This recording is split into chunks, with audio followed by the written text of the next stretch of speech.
देख रहे हैं सिटी न्यूज़ मुजफ्फरपुर। मैं सेजल आप सभी दर्शकों का स्वागत करती हूं। खबरों की शुरुआत करने से पहले आइए नजर डालते हैं आज के मुख्य समाचारों पर। हेडलाइंस के प्रायोजक हैं विकास कलेक्शन शोरूम। सकरा थाना की पुलिस ने तितरा चौक के समीप छापेमारी कर एक व्यक्ति के साथ एक ट्रक शराब को किया जब्त। सरकार द्वारा कपड़ा फैक्ट्री खोलने को लेकर प्रस्ताव पास किए जाने पर सूतापट्टी में कपड़ा व्यवसायियों ने मनाई खुशी। स्मार्ट सिटी के कार्यों को निरीक्षण करने पहुंची आईआईटी की टीम ने कई जगह पर निकाली खामियां।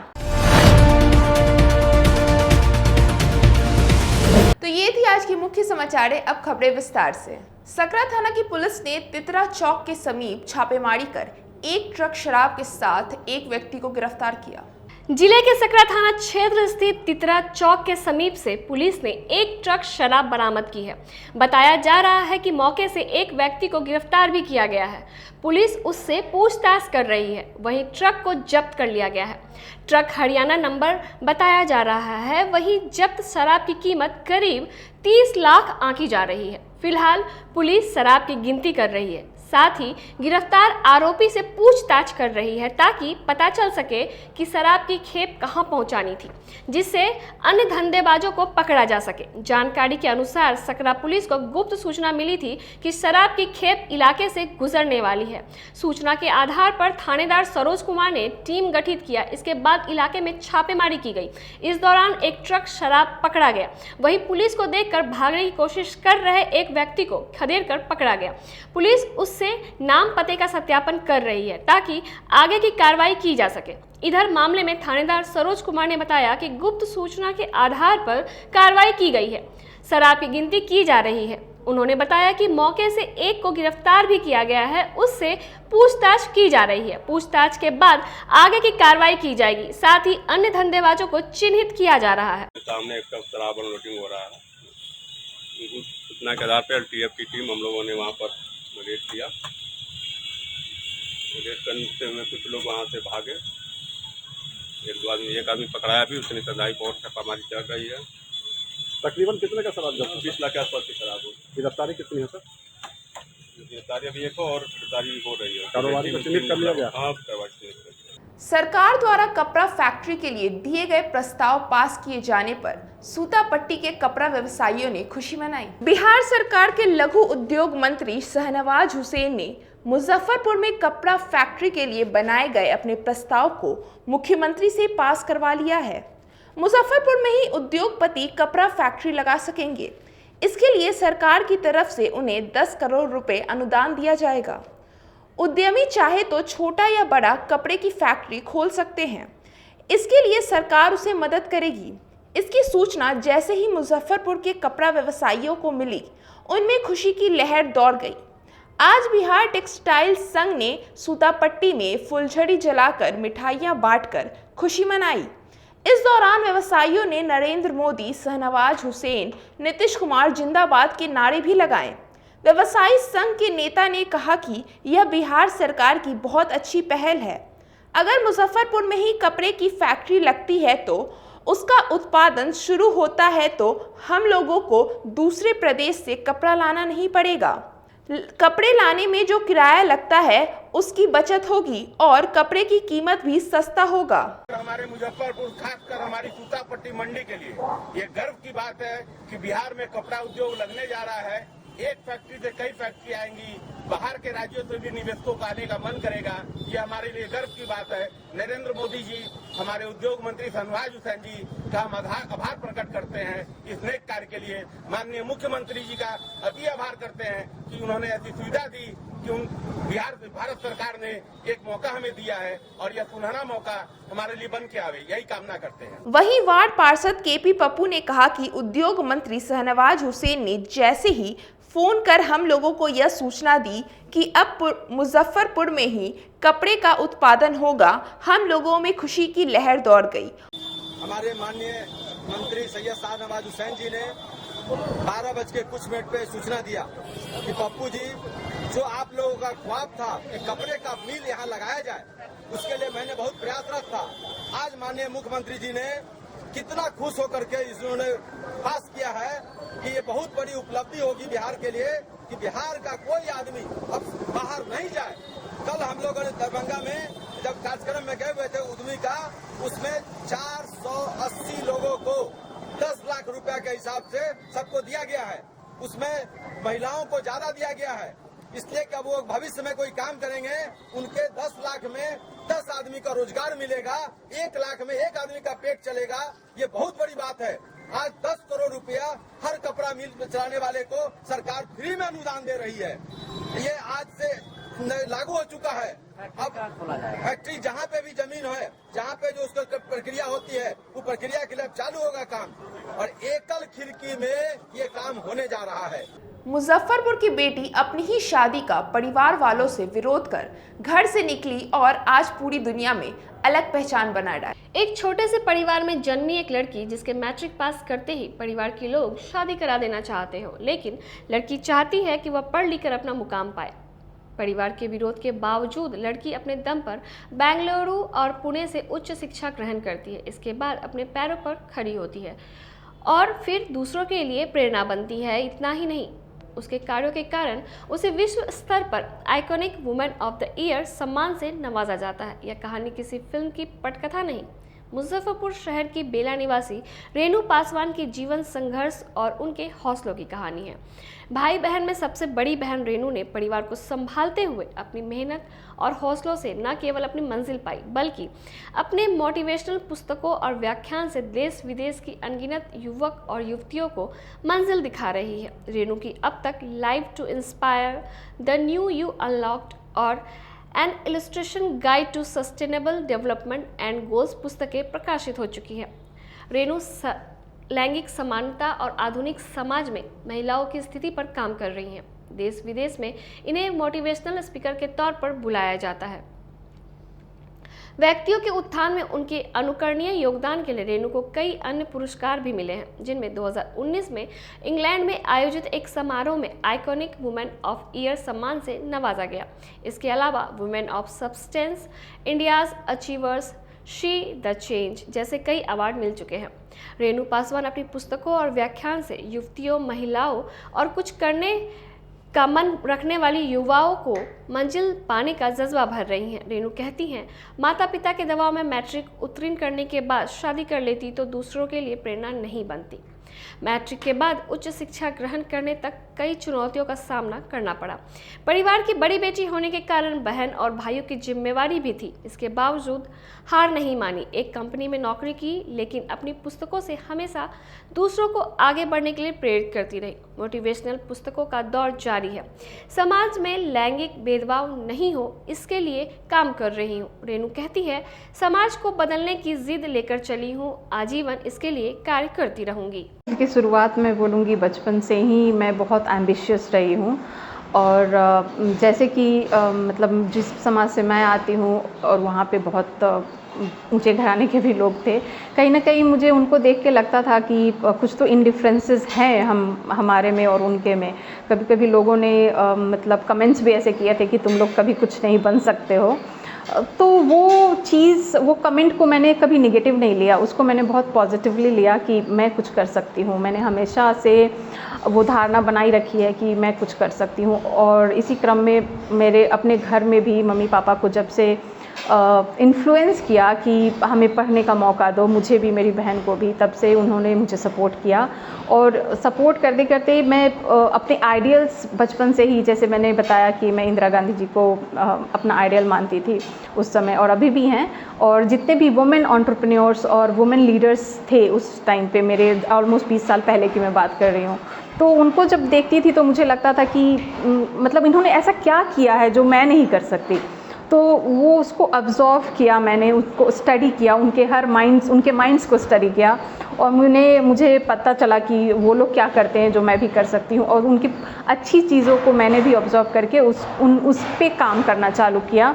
और वो काम कर करके मैंने सीखा लोगों को, जिस तरीके से मैंने बुक लिखी, अपनी normal as an ordinary girl से मुझे कुछ अलग करना था हटके, तब मैंने शुरुआत बुक से चालू की और वो बुक लोगों को बहुत पसंद आई। जो ज़िंदगी की जो स्ट्रगल है एक लोअर मिडिल क्लास फैमिली की जो लड़की की होती है, तो उस क्रम में लोगों को पसंद आई।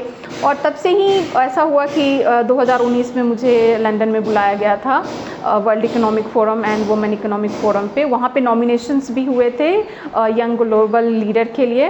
तो वहाँ से एक्चुअली एक अलग शुरुआत हुई जब लोग मुझे बोलते थे कि आप टेडेक्स पे जाओ, जो स्टॉक्स पे जाओ, और मैं गई भी हूँ। इन्फोसिस ने भी बहुत मुझे ये दिया, चांसेस दिया, और तब से ये सिलसिला जारी है। कि ज़िंदगी में तो खैर अभी ये मेरा 1 वीक ही हुआ है। अभी मैं लोगों को कनेक्ट कर रही हूँ और वुमेन्स को मेरे साथ कनेक्ट कर रही हूँ, और सब लोग मिल के बिहार में एक सेल्फ हेल्प ग्रुप बना के बहुत गांव-गांव में जाके उनको हेल्प करेंगे। हमारा मेन मकसद यही है कि जो भी प्रेगनेंसी के बाद कम बैक करना चाहती हैं, जॉब करना चाहती हैं, या फिर कोई किसी के साथ कोई डोमेस्टिक वायलेंस हुआ है, अगर वो कुछ नहीं बोल पा रही हैं तो हम उनकी आवाज़ बने। और जो बच्चियां कुछ करना चाह रही हैं अपनी ज़िंदगी में, हम उनके पेरेंट्स को खुद जाके समझाएं ताकि उनको एक मौका मिले। तो एक हमारा हैंड होल्डिंग टाइप का, बिकॉज़ मैं एक मेंटर हूँ, पब्लिक स्पीकर हूँ और एक कोच भी हूँ, तो मैं हमेशा माइंडसेट पे काम करती हूँ। उनके माइंडसेट को चेंज करना ही मेरा काम है। मुजफ्फरपुर उत्पाद स्पेशल कोर्ट ने 2 साल पुराने मामले में सजा सुनाते हुए 1 लाख रुपए आर्थिक दंड के साथ 5 साल की सजा सुनाई। मुजफ्फरपुर उत्पाद कोर्ट के स्पेशल जज संजय कुमार ने गुरुवार को 2 साल पुराने मामले में सुनवाई करते हुए अभियुक्त रोहित कुमार को 5 साल की सजा सुनाई है। साथ ही उस पर 1 लाख रुपए का आर्थिक दंड भी लगाया है। गौरतलब है कि 2 साल पहले 22 अगस्त 2020 को नगर थाना क्षेत्र के सोडा गोदाम चौक स्थित रोहित कुमार के आवास से उत्पाद विभाग की टीम ने गुप्त सूचना पर छापेमारी कर 76 बोतल विस्की बरामद किया था। इस मामले में उत्पाद की टीम ने रोहित कुमार को आरोपी बनाया था, जिसके बाद में गिरफ्तार कर जेल भेज दिया गया था। इस मामले में सुनवाई के दौरान आरोपी रोहित को कोर्ट ने दोषी करार दिया था, जिसमें आज कोर्ट ने फैसला सुनाते हुए सजा सुना दी। मामले की जानकारी देते हुए लोक अभियोजक सुनील कुमार ने बताया कि रोहित कुमार को अवैध शराब बेचने के मामले में पुलिस ने गिरफ्तार किया था, जिस पर स्पेशल जज संजय कुमार ने फैसला सुनाते हुए आज उसे 5 साल की सजा सुनाई है। साथ ही उस पर 1 लाख रुपए का आर्थिक दंड भी लगाया है। साथ ही लोक अभियोजक सुनील कुमार ने बताया कि इस माह अभी तक पुलिस ने 91 लोगों को प्रथम बार शराब पीते पकड़ा था, जिस पर उत्पाद कोर्ट ने 3-3 हजार रुपए आर्थिक दंड उत्पाद कोर्ट ने वसूला है। केस नंबर है उत्पाद 402-21। इसमें 5 साल का रोहित कुमार महतो को और सजा हुई है और 1 लाख जुर्माना भी हुआ है। इन पर आरोप था कि 20.64 लीटर विदेशी शराब इनके यहाँ से पकड़ा गया था और ये लोग अवैध शराब का व्यापार करते थे, जिसमें इनको पकड़ा गया और सज़ा आज सुनाया गया। 20.64 लीटर विस्की था, 76 बोतल।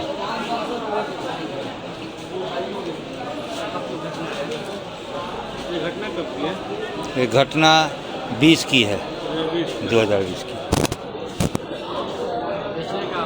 बेचने का अवैध शराब खरीद बिक्री का इनका आरोप था और सोडा गोदाम के पास इनका घर था, जहां से बरामद हुआ था।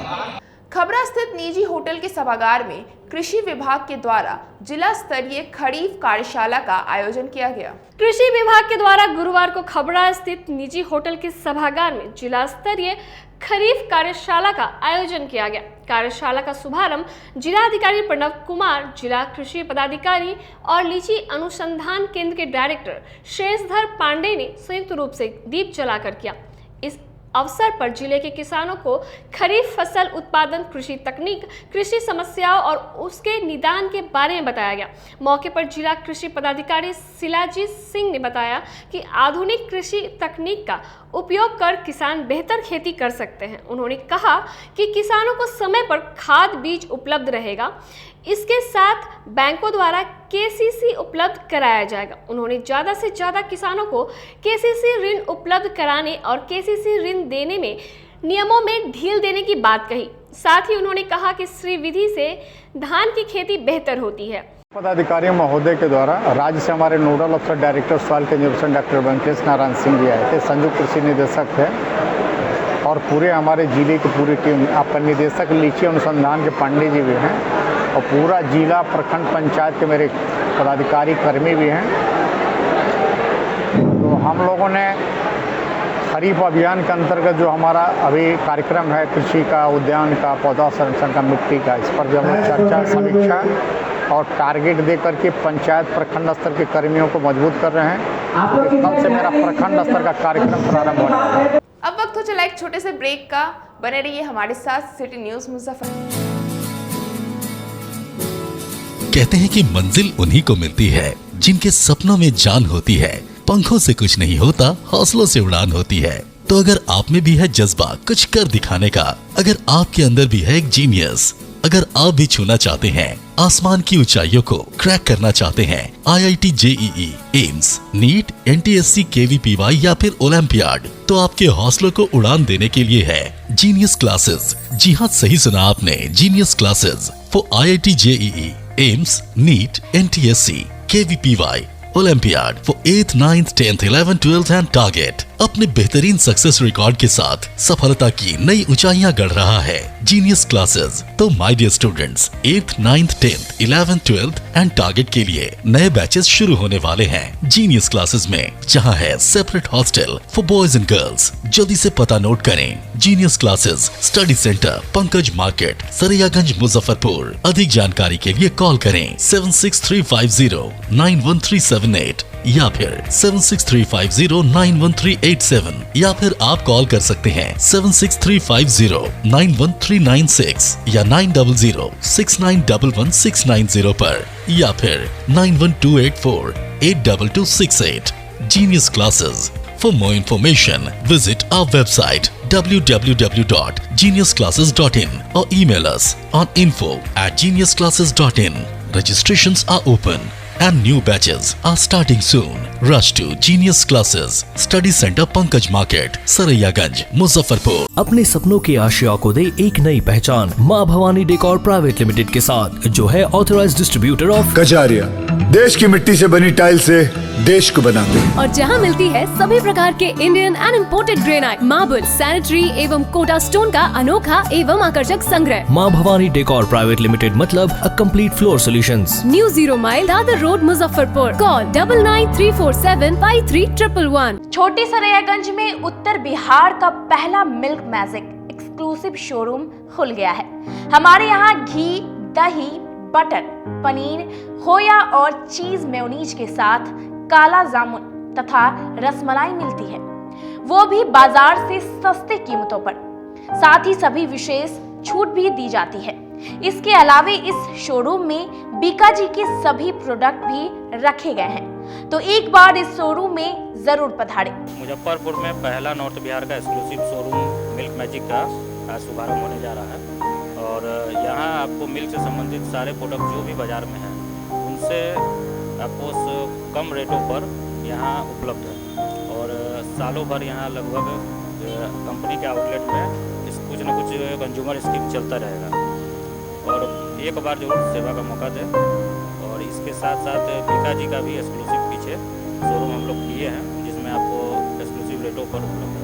आपका भरपूर प्यार और साथ मिलने के कारण ग्राहकों की सुविधा को देखते हुए नीलकमल का फैक्ट्री आउटलेट का दूसरा ब्रांच अखाड़ा घाट रोड KFC के सामने खुल गया है, जिसमें ग्राहकों को सभी प्रोडक्ट पर विशेष छूट दी जा रही है। वहीं नीलकमल का पहला branch Mithanpura Narayanpur road Vaishali management के सामने है, जो कि लगातार ग्राहकों की सेवा करता आ रहा है। उत्तर बिहार का पहला एक्सक्लूसिव शोरूम है, जहां ऑफिस फर्नीचर और होम फर्नीचर की सभी रेंज उपलब्ध है, तो एक बार सेवा करने का मौका जरूर दें। पहला ब्रांच मिठनपुरा नारायणपुर रोड और दूसरा ब्रांच अखाड़ा घाट रोड। हमारा मोबाइल नंबर है 9334900888 और 7004320580। नीलकमल का एक्सक्लूसिव शोरूम जो पहले से मिठनपुरा नारायणपुर रोड में अपोजिट वैशाली रूरल मैनेजमेंट में चला आ रहा है। वहाँ पे हमें आप लोगों का बहुत सारा प्यार मिला और इसीलिए हम लोगों ने अपना दूसरा ब्रांच सार्थक सेल्स एंड मार्केटिंग के जॉइंट वेंचर से अखाड़ा घाट रोड में KFC के सामने कृष्णा टॉकीज के बगल में सुविधा कॉम्प्लेक्स में हम लोगों ने खोला है, जो कि कंपनी का फैक्ट्री आउटलेट है, जहां नीलकमल के विस्तृत रेंज आपको 40% तक के डिस्काउंट पे मिलेंगे और मैट्रेस का भी एक विस्तृत रेंज है। और आप लोगों से निवेदन है कि एक बार आप पधारें। और इस दुकान की जो सबसे अच्छी विशेषता है कि उधार चालू है, तो HDFC और बजाज के माध्यम से आपको फिनांस की भी सुविधा है। आप अपने घरों को फिर से बहुत अच्छे से सजा सकते हैं।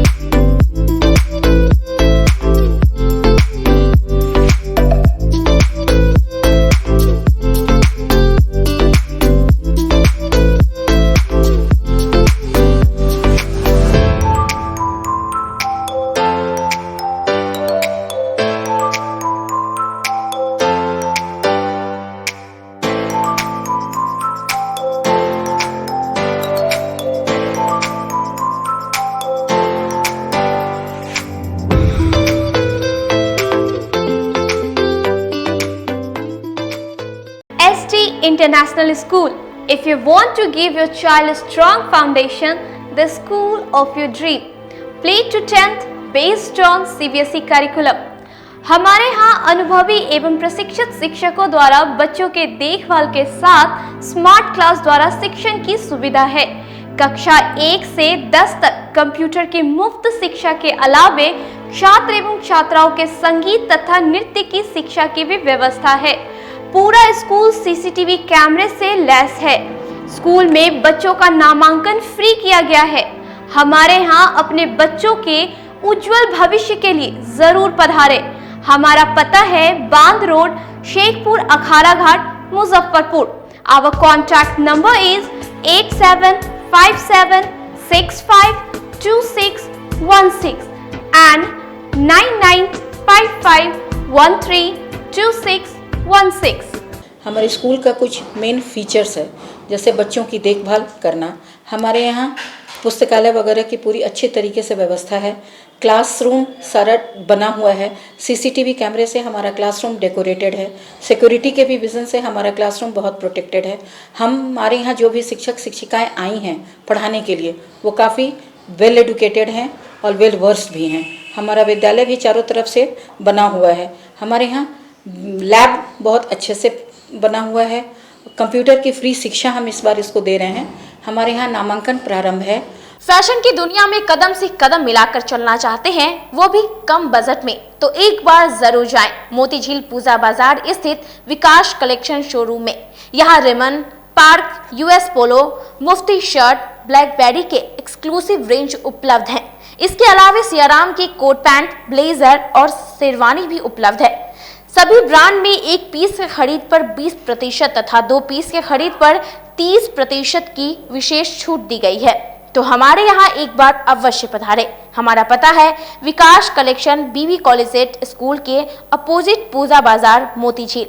हमारा संपर्क नंबर है 9835104722।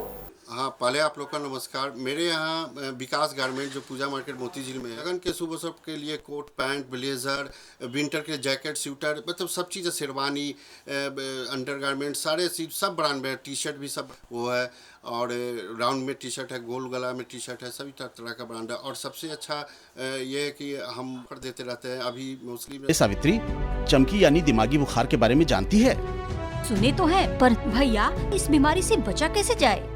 बच्चा लोग को रात में सोने से पहले भरपेट खाना खिलाना, सुबह बच्चों को देखना कि बच्चा में चमकी का कोई लक्षण तो नहीं है, बच्चों को तेज धूप से बचाना, दिन में 2 बार स्नान कराना।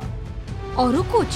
गर्मी के दिन में बच्चा लोग को ORS या नींबू चीनी पानी का घोल पिलाना चाहिए। बच्चों को इससे बचाया जा सकता है और इसका इलाज संभव है, लेकिन इलाज समय पर होना चाहिए। बच्चा बुतरू में लक्षण दिखे तो तुरंत अपनी गांव की आशा ANM को खबर करना चाहिए और नजदीकी स्वास्थ्य केंद्र से सलाह लेना चाहिए। सतर्कता और एहतियात रखें, चमकी को दूर भगाएं। पढ़ने को बोलते हो तो पढ़ते हैं, बोलते हो तेज धूप में मत खेलो तो नहीं खेलते, बड़ों के पैर छुओ तो छूते हैं। हम आपकी सब बात मानते हैं, गर्मियाँ लौट आई हैं, अब आप भी हमारी एक बात मानो। धमकाओ चमकी बुखार को, चमकी बुखार को पहली धमकी। रात सोने से पहले बच्चों को खाना जरूर खिलाओ। चमकी को दूसरी धमकी। सुबह खुद जागो तो बच्चों को भी उठाओ, कहीं बेहोशी या चमक तो नहीं। चमकी को तीसरी धमकी। बेहोशी या चमक दिखते ही 102 पे फोन करके एम्बुलेंस बुलाओ या नजदीकी गाड़ी से तुरंत अस्पताल ले जाओ। तो फिर कर लो कमर, उठा लो लाठी, चमकी को धमकी देने की कर लो तैयारी। मैं पूरे जिले वासियों से अपील करना चाहता हूं कि ये महीने जो विशेष रूप से मई और जून के महीने होते हैं, इसमें प्रायः पिछले वर्षों के जो अनुभव रहे हैं, चमकी के काफ़ी मामले आते हैं और जो मुख्य रूप से प्रभावित लोग होते हैं वो बच्चे हैं और इनको समय पर चिकित्सा मिलना और इनको ये चमकी बुखार न हो, ये सारी व्यवस्था सुनिश्चित करने का लगातार प्रयास किया जा रहा है और प्रत्येक पंचायत में इसको लेकर जागरूकता के अभियान चलाए जा रहे हैं। उद्देश्य बड़ा स्पष्ट है कि ये महीने मुख्य रूप से गर्मी के होते हैं, बच्चों को यथासंभव धूप में न निकलने दिया जाए, बच्चों को कुछ न कुछ खिला करके ही सुलाया जाए।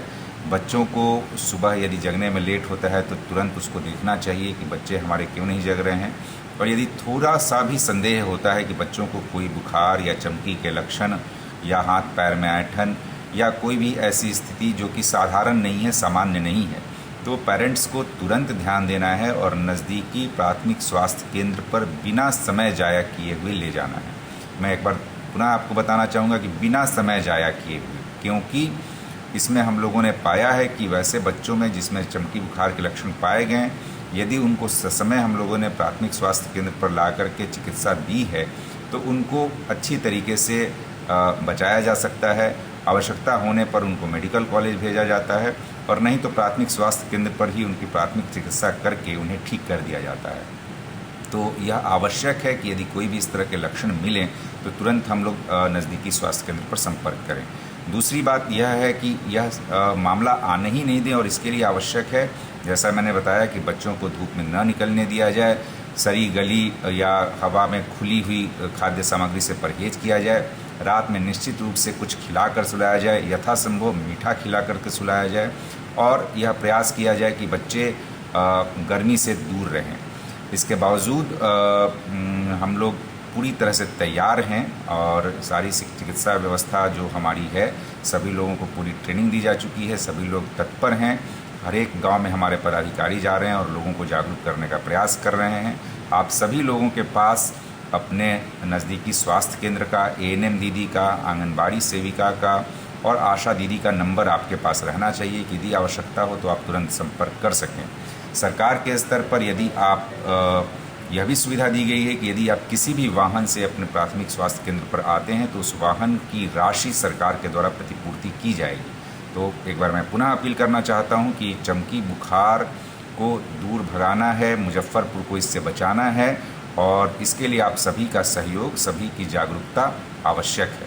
इसलिए आप लोग मिल करके, हम लोगों के साथ मिल करके चमकी बुखार को दूर भगाने में और इससे हम लोग इसको बिल्कुल इस साल न आने दें और यदि केस आते भी हैं तो तुरंत हम उससे चिकित्सा करके ठीक कर सकें। इसमें आप सभी की भागीदारी अपेक्षित है। ब्रेक के बाद एक बार फिर आप सभी दर्शकों का स्वागत है। अब बढ़ते हैं आगे की खबरों की ओर। पटना IIT की टीम मुजफ्फरपुर स्मार्ट सिटी के कार्यों का निरीक्षण कर कई जगहों के कार्यों पर खामियां भी पाई। शहर में चल रहे स्मार्ट सिटी के कार्यों की गुणवत्ता और तकनीकी जांच के लिए गुरुवार को IIT पटना की टीम ने बैरिया, सूतापट्टी, बैंक रोड और स्टेशन रोड में चल रहे कार्यों की जांच की। जांच के दौरान टीम ने कई खामियां पाई। वहीं MD विवेक रंजन मैत्र ने बताया कि IIT पटना की टीम जांच के लिए मुजफ्फरपुर आई है। आईआईटी के एक्सपर्ट शहर में योजनाओं पर हो रहे कार्य की गुणवत्ता देखने के बाद जांच रिपोर्ट सौंपेंगे। टीम यह भी देखेगी कि एस्टीमेट के अनुरूप काम हुआ है या नहीं। योजनाओं पर किए गए कार्य तकनीकी रूप से कितने परिपूर्ण हैं, इसका आकलन भी करेगी। स्मार्ट सिटी की योजना के तहत होने वाले सभी कार्यों की त्रिस्तरीय जांच होनी है। इसके लिए काम शुरू होने से पहले ही एजेंसी से स्मार्ट सिटी को एग्रीमेंट कर लेना था। कई कारणों से त्रिस्तरीय जांच के लिए एजेंसी के चयन में विलंब हुआ। बीते माह मुजफ्फरपुर स्मार्ट सिटी ने आईआईटी पटना के तृतीय जांच के लिए एग्रीमेंट किया था। आईआईटी की जांच में यदि स्मार्ट सिटी की योजनाओं की गुणवत्ता एस्टीमेट के अनुरूप नहीं पाई जाएगी तो निर्माण कंपनी को नए सिरे से निर्माण कराना पड़ सकता है। मुजफ्फरपुर स्मार्ट सिटी के बोर्ड में लिए गए निर्णय के आलोक में हम लोगों ने अनुबंध किया है आईआईटी पटना के साथ, जो हमारा third party audit and monitoring दोनों करेगी। वो हमें गुणवत्ता के बारे में रिपोर्ट देगी, साथ ही यह भी कि जो हम लोग प्रोजेक्ट्स कर रहे हैं उससे उद्देश्यों की पूर्ति कितनी हो रही है। न केवल इससे गुणवत्ता के बारे में हमको स्पष्ट रिपोर्ट मिलेगी, क्योंकि आईआईटी बहुत ही क्या कहते हैं रिप्यूटेबल संस्थान है, स्पष्ट जिस पर उचित कार्रवाई हम लोग करेंगे जो भी अगर कोई प्रतिकूल बिंदु पाया जाता है। और दूसरा कि न केवल निर्माण गुणवत्ता, निर्माण पूरा होने के बाद क्या हम जो उद्देश्य हमारा लिया था डीपीआर में, वो उद्देश्य का पूरा हो रहा है कि नहीं, दोनों की जांच आईआईटी के माध्यम से कराई जा रही है। प्रधान सचिव महोदय के निर्देश पर बोर्ड पर इस पर काफ़ी गहन चर्चा के बाद निर्णय लिया गया कि सबसे प्रदेश में इजीली एक्सेसिबल सबसे प्रतिष्ठित संस्थान आईआईटी पटना है, और इसीलिए हम लोगों ने अनुबंध किया है और मेमोरेंडम एग्रीमेंट साइन किया है। पिछले माह एग्रीमेंट साइन होने के बाद सारी प्रक्रिया पूरी होने के बाद आईआईटी की टीम आई है, और ये हर महीने आईआईटी की टीम मिनिमम एक विजिट करेगी, और बीच में भी आवश्यकता अनुसार अगर हमको आवश्यक तो पुनः टीम को बुलाया जा सकता है। कुढ़नी प्रखंड के एक गांव में दो पक्षों के झगड़ा सुलझाने गए एक व्यक्ति की लोगों ने जमकर पिटाई कर डाली। दो पक्षों में चल रहे झगड़ा सुलझाने गुरुवार को एक व्यक्ति को महंगा पड़ गया। एक पक्ष ने झगड़ा सुलझाने वाले व्यक्ति पर ही रॉड से हमला कर दिया, जिससे उसका सिर फट गया। आनन फानन में लोगों ने घायल व्यक्ति को उठाकर अस्पताल में इलाज के लिए भर्ती कराया है। मामला कुढ़नी थाना क्षेत्र के सरमस्ता गांव का है। जानकारी के अनुसार गुरुवार को सुबह दो पक्षों के बीच विवाद चल रहा था कि रास्ते से जा रहे फिरोज आलम ने झगड़ा सुलझाने के लिए उसे मना किया, लेकिन विवाद इतना बढ़ा हुआ था कि उन लोगों ने नहीं माना।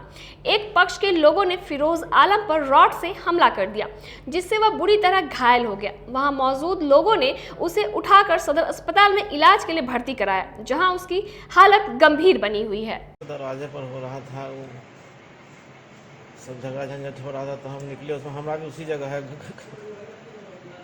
काम उसी जगह है। अच्छा, तो झगड़ा किससे किससे हो रहा था? नाम बताइए ना दोनों का, दोनों पक्ष का।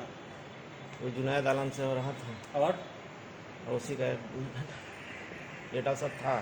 हाँ, बेटा सब था जुनैदे का। अच्छा, और दूसरा पक्ष कौन था? जहांगीर।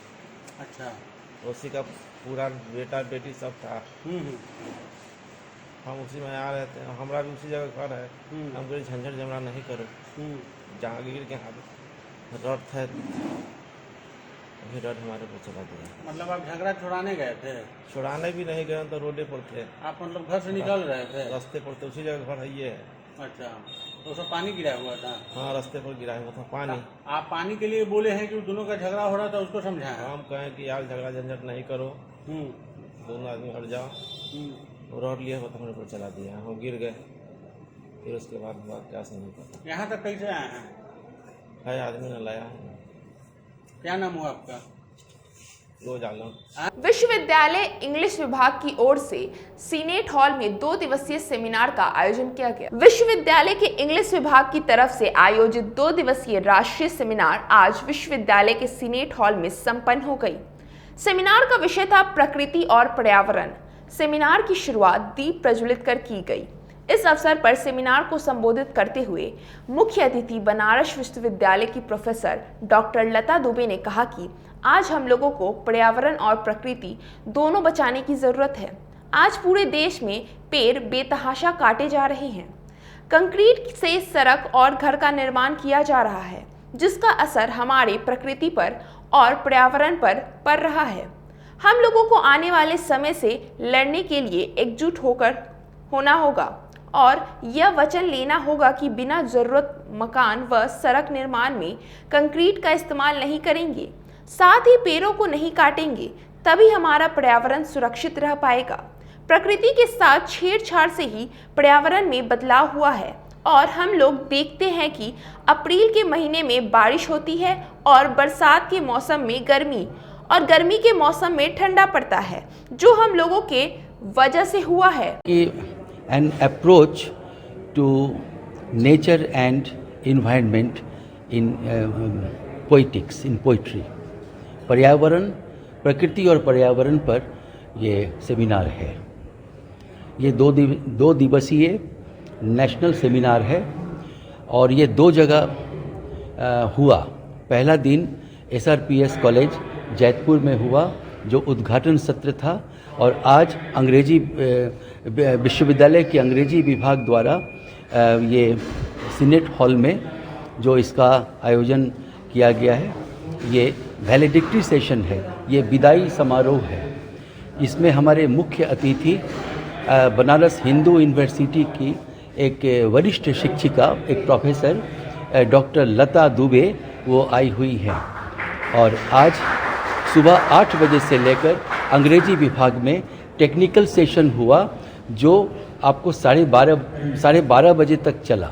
सरकारी कार्यालय में दिव्यांगों के लिए रैंप बनाने की मांग को लेकर दिव्यांग रविंद्र कुमार ने जिलाधिकारी को आवेदन सौंपा। दिव्यांग रविंद्र कुमार ने गुरुवार को जिलाधिकारी को आवेदन देकर मांग किया है कि जिले के सभी सरकारी कार्यालय में दिव्यांगों के लिए रैंप बनाया जाए। वहीं उन्होंने एसएसपी कार्यालय का हवाला देते हुए कहा कि मैं कई बार एसएसपी से मिलने के लिए उनके कार्यालय गया, लेकिन मैं मिल नहीं पाया क्योंकि एसएसपी कार्यालय की ऊंचाई जमीन से 4 फीट ऊंची है। दिव्यांगों को कार्यालय के अंदर जाने के लिए रैंप की व्यवस्था नहीं है। मैंने कई बार एसएसपी से शिकायत की, लेकिन एसएसपी महोदय ने इस पर ध्यान नहीं दिया और अब तक एसएसपी कार्यालय में रैंप नहीं बना है। रैंप नहीं होने के कारण बहुत सारे ऐसे दिव्यांग फरियादी हैं जो उनके कार्यालय तक पहुंच नहीं पाते हैं। दिव्यांगजन के सुविधा हेतु रैंप का निर्माण अब तक नहीं हुआ, जिसके संबंध में एसएसपी से कई बार हम मिले, अनुरोध किए, लेकिन वो अब तक रैंप का निर्माण नहीं किए, जिसके विरुद्ध एसएसपी के विरुद्ध रैंप निर्माण हेतु महामहिम राष्ट्रपति महोदय भारत सरकार को निबंधित डाक से हम पत्र भेजे हैं। उसकी प्रति डीएम मुजफ्फरपुर को रिसीव कराए हैं कि जब माननीय सर्वोच्च न्यायालय का आदेश था कि सभी कार्यालय को जून 2019 तक एक्सेसिबल बनाना था, बाधा मुक्त बनाना था, रैंप का निर्माण करना था, तो फिर एसएसपी मुजफ्फरपुर वो अब तक रैंप का निर्माण क्यों नहीं कराए? क्या उनका घर का शो खराब हो जाएगा? जब वो एसएसपी जब दिव्यांगजन अधिकार अधिनियम 2016 को नहीं मानेंगे तो फिर मुजफ्फरपुर के थानेदार से हम क्या उम्मीद करें? दिव्यांगजन क्या उम्मीद करेगा? थानेदार क्या मानेगा? मुख्य रूप से मांग है कि शीघ्र दिव्यांगजन के सुविधा हेतु दिव्यांगजन अधिकार अधिनियम 2016 के अंतर्गत एसएसपी मुजफ्फरपुर रैंप अपने कार्यालय में रैंप निर्माण कराएं, काहे कि वो 4-4.5 फीट ऊंचा मचान पर रहते हैं, उनसे मुश्किल ही नहीं असंभव है। आज की खबरों का सिलसिला यही होता है समाप्त। मुझे और मेरी न्यूज़ टीम को दीजिए इजाजत। नमस्कार।